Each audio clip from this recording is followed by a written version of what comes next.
విదేశాలలో చదవాలనేది మీ కోరిక, కానీ చాలా సందేహాలు. వీటన్నిటికీ ఫుల్ స్టాప్ పెట్టి మీ డ్రీమ్స్ ఫుల్ఫిల్ చేసుకోండి. Contact Videsh consults. ఆంధ్రప్రదేశ్లో సామాజిక న్యాయం ఎలా జరుగుతుందో కూడాను గౌరవ యువ ముఖ్యమంత్రి వైఎస్ జగన్మోహన్ రెడ్డి గారిని చూస్తే తెలుస్తుంది. విజయవాడ పశ్చిమ నియోజకవర్గంలో చాలా కాలం నుంచి ముస్లింలకు సీటు కేటాయించాలని ఇక్కడున్న ప్రజలందరూ కూడా పెద్ద ఎత్తున డిమాండ్ చేస్తున్నారు. ఆ మైనార్టీలకు ఉన్న ఆశని కలని నిజం చేశారు గౌరవ యువ ముఖ్యమంత్రి. విజయవాడలో గత 15 సంవత్సరాలుగా వైసీపీ పార్టీని అంటిపెట్టుకుని ఉన్న ఆసిఫ్ ఈసారి విజయవాడ పశ్చిమ నియోజకవర్గంలో ఎమ్మెల్యేగా పోటీ చేస్తున్నారు. ఈ ప్రాంతంలో ఆ ప్రజలు విశేషంగా ఆయన రాకను స్వాగతిస్తున్నారు. ప్రస్తుతం నాతో మాట్లాడతాక ఆసిఫ్ గారు ఉన్నారు. సార్ చెప్పండి, ముందుగా మీకు శుభాకాంక్షలు. మైనార్టీగా ఒక అడుగు ముందుకేసి ఒక మంచి అవకాశం దేవుడు మీకు ఇచ్చారు. ఖచ్చితంగా విజయం మీ వైపు ఉందని ఇక్కడున్న ప్రజలు చెప్తున్నారు. ఎలా ఉంది ముఖ్యమంత్రి గారు ఈ ట్రీట్మెంట్కి మీరు ఎలా ఫీల్ అవుతున్నారు? చాలా హ్యాపీగా ఫీల్ అవుతున్నాను. జగన్మోహన్ రెడ్డి గారు నాకు ఈ ఇచ్చిన అవకాశాన్ని నేను సద్వినియోగం చేసుకొని ప్రజాసేవకి అంకితమై ఏదైతే నా మీద నమ్మకం పెట్టారో జగన్మోహన్ రెడ్డి గారు, ఆ నమ్మకాన్ని నేను మలుచుకొని తప్పకుండా ఆయన నా మీద ఎన్ని ఆశలు పెట్టుకుని ఇచ్చారో ఈ సీటుని గెలిపించి ఆయనకి కానుకగా ఇస్తాను నేను.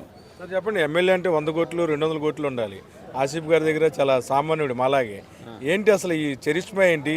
ఆ జగన్ గారి కటౌట్తోనే మొత్తం మీరు 20,000 మెజార్టీ వచ్చేలా ఉంది. 100 కోట్లు 200 కోట్లు చూసేది కేవలం తెలుగుదేశం పార్టీ, జనసేన పార్టీ. వాళ్ళ బరువు ఎంత ఎక్కువ ఎవరి దగ్గర ఉంది, ఎవరి దగ్గర సూట్ కేసులు ఉన్నాయని చూస్తారు. కానీ మా జగనన్న అయితే ప్రజల్లో ఈ యొక్క క్యాండిడేట్కి ఆదరణ ఉందా లేదా, ఈ ప్రజల్లో ఈ మనిషి నెక్కుతాడా లేదా, పార్టీకి ఎంత కష్టపడ్డాడు, పార్టీని ఎంత ఆకట్టుకుని ఉన్నాడు, ఈ వ్యక్తి సర్వేలు కానీ ఏదో జన సమీకరణలు కానీ బట్టి ఇవ్వడమే తప్ప మా జగనన్న కేవలం సామాన్యులకు సీట్లు కేటాయిస్తున్నారు. దీన్ని మనం అందరం దానికి నేనే నిదర్శనం. మీరు అందరూ గ్రహించుకోండి. ఒక కార్పొరేటర్ స్థాయి నుంచి నేను ఎదిగి పార్టీలో ఎన్నో పదవులు ఆయన నాకు ఇచ్చిన పదవుల్ని నేను సద్వినియోగం చేసుకొని ప్రజలకు చేరువై ప్రజలకు అందుబాటులో ఉంటూ నేను ముందుకెళ్తున్నాను.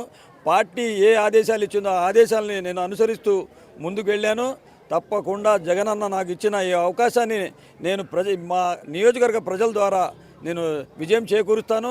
మంచి మెజార్టీతో హ్యాట్రిక్ దిశగా ముందుకెళ్తున్నాను.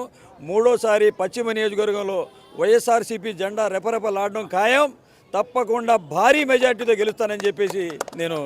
సార్ చెప్పండి, సైతాన్లు కూడా మీ వంటల్లో చాలా ఎక్కువ ఉన్నాయి, తొడలు కొడుతున్నాయి, వైసీపీ గెలవదని చెప్తున్నారు. వాళ్ళ గురించి మీరు ఏమంటారు?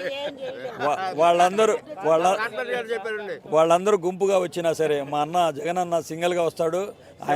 ఆయన ఒక ధైర్యమే మాకు మనోధైర్యంగా మేము ముందుకెళ్తాం.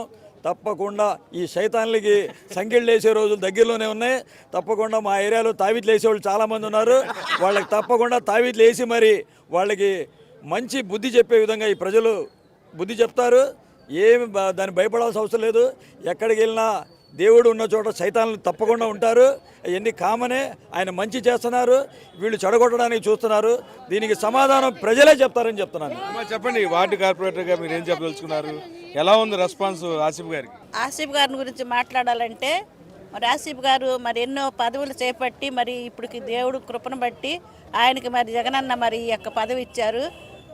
ఇది చూసే ఈ కాలాన్ని బట్టి ఆసిఫ్ గారు వెనకొచ్చే జనాన్ని బట్టి మనుషుల్ని బట్టి చూస్తే మరి జగనన్నకి ఆసిఫ్ గారు ఒక గిఫ్ట్ ఇస్తారని నమ్ముతున్నాం. ఈ డివిజన్ నుంచే ఫుల్ మెజార్టీతో మేము ఆసిఫ్ గారిని గెలిపించుకుంటాం. ఈ డివిజనే మెజార్టీ ఎప్పుడైనా సరే వైఎస్ఆర్ పార్టీకి ఈ డివిజనే వైఎస్ఆర్ డివిజన్ ఇది గతంలో ఎంతో మంది ఈ యొక్క పశ్చిమ నియోజకవర్గం నుంచి ముస్లిం మైనార్టీలు ప్రాతినిధ్యం వహించారు. వాళ్ళందరూ మంచి మెజార్టీతో గెలిచారు. ముఖ్యంగా ఏదైతే ప్రజ్ఞపేట ఉందో, కేదరాజ్పేట ఉందో అక్కడి నుంచే ఫుల్ మెజార్టీతో గెలిచారు. ఇక్కడ ప్రజలు జగనన్నకి ఒక అన్నయ్యలాగా, ఒక మావయ్యలాగా, ఒక బిడ్డలాగా ఆదరిస్తారు. తప్పకుండా ఆయన ఆదరణే మాకు శ్రీరామ రక్షగా, మాకు జగనన్న ఇస్తున్న సంక్షేమ పథకాలే శ్రీరామ రక్షగా మేము ముందుకెళ్తాం. ఏదైతే వైనాట్ 175 అని చెప్పి దిశగా జగన్మోహన్ రెడ్డి గారు అడుగులేస్తున్నారో ఆయనకి మేము ఆయన ఏదైతే ఆదేశాలు ఇచ్చారో ఆదేశాల అనంతరం మేము 170 స్థానాలు మేము కైవసం చేసుకుంటాం. మాకు ప్రజాబలం ఉంది. ఇది మా వైఎస్ఆర్ కాంగ్రెస్ పార్టీ పేదలకి పెత్తందారులు జరిగే యుద్ధంలో జగనన్న మేమందరం కలిసి పేదల పక్షాన ఉంటామని చెప్పేసి ఈ మీడియా ద్వారా నేను తెలియపరుచుకుంటున్నాను. మొత్తమే కూడాను ఆంధ్రప్రదేశ్లో వైఎస్ జగన్మోహన్ రెడ్డి సామాజిక న్యాయం చాలా బాగుందని చెప్పొచ్చు. ఏదైతే ఈ అట్టడుగు వర్గాలు, బలహీన వర్గాలు జగన్ గారికి గుడి కట్టినా ఆశ్చర్యపోలేని ఆ పరిస్థితి కనిపిస్తుంది. దయ్యాలన్నీ ఓ పక్కన ఉంటే దేవుడు జగన్మోహన్ రెడ్డి తమకు అండగా ఉన్నాడని సామాన్యులు ఇక్కడున్న ప్రజలు చెప్తున్నారు. వీడియో జర్నలిస్ట్ భానుతో కలిసి ఐ డ్రీమ్ కోసం అబ్దుల్ అలీ, విజయవాడ.